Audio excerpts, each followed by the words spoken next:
వెంటొస్తానన్నావు, వెళ్ళొస్తానన్నావు, జంటై ఒకరి పంటై వెళ్ళావు.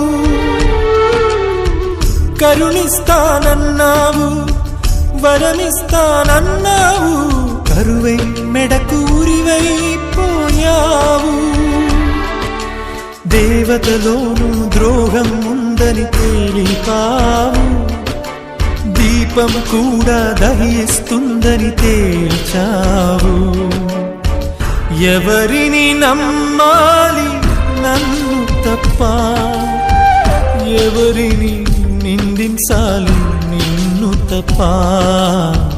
నువ్వంటే ప్రాణమని, నీతోనే లోకమని, నీ తోడే లేకుంటే బ్రతికేది ఎందుకని ఎవరికి చెప్పుకోను.